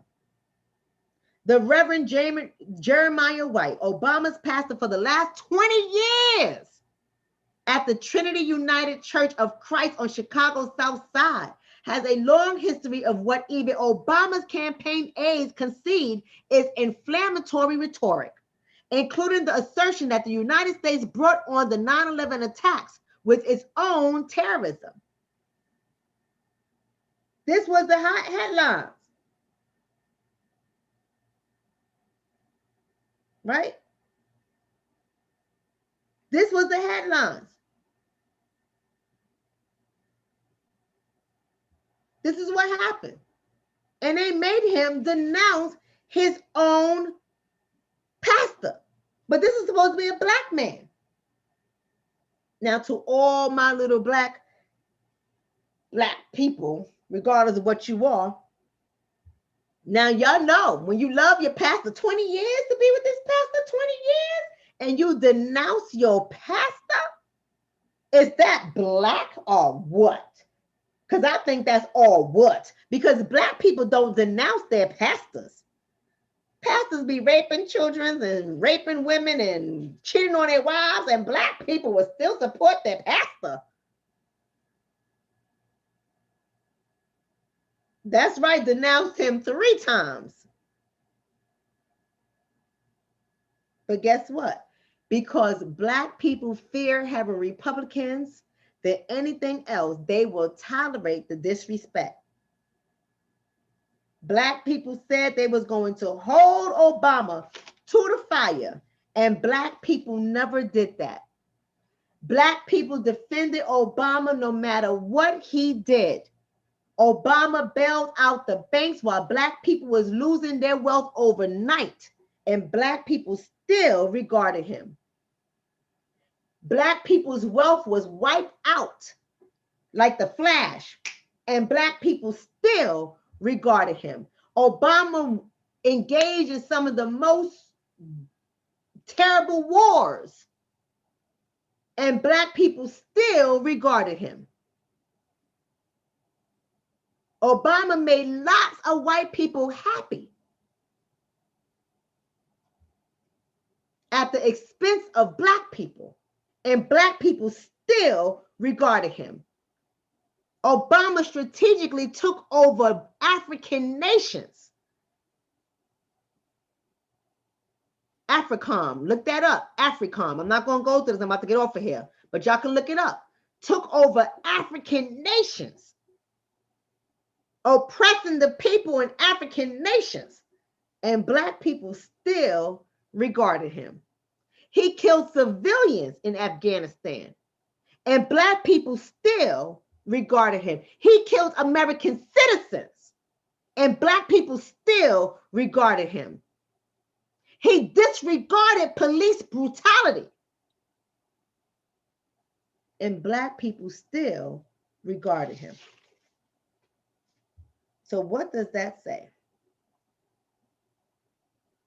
Africom, A-F-R-I-C-O-M, Africom, A-F-R-I-C-O-M. Somebody spelled it wrong in the chat.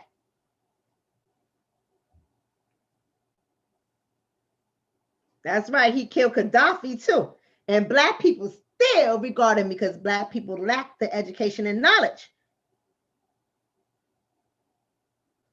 Because of optics, because he is Black. Now we got Kamala is like having President Barack Obama and Bill Clinton. That's what we got in the chair. Right now, it's like having President Barack Obama and Bill Clinton. Right now. And Black people still defend them. Despite the evidence, despite the data, despite the proof, the only thing we have to do is to uphold optics and symbolism, and Black people will still defend a known enemy to our people. And then want everyone else to shut up. Then wants everyone else to be quiet. Come on our pages and harass us. Fight with us. Disrespect us. Try to take personal attacks.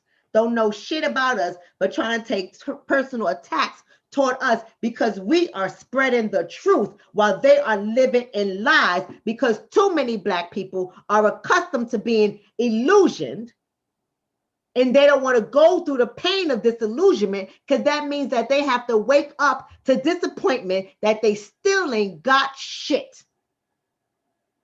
And that makes people uncomfortable.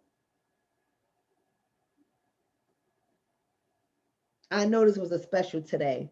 It was a special today. I gave y'all a long show today. I want to thank every last one of you guys for being in there. I want to thank every last one of you guys for your donations. I know this was a long show. And listen, the 600 people in the chat, y'all have been with me. Y'all have stayed there. I wanted y'all to just sit down there and do your own research. Don't take my word for it. I can show y'all and show y'all and show y'all, but I want y'all to do your own research, because I am not your pastor. I am not your savior. I am just here to deliver information. Do what you want to do with it. But what we need to stop doing is running to the rescue of everybody else. What we need to stop doing is turning down information that is true and that is facts in order for us to start taking on feel-good politics.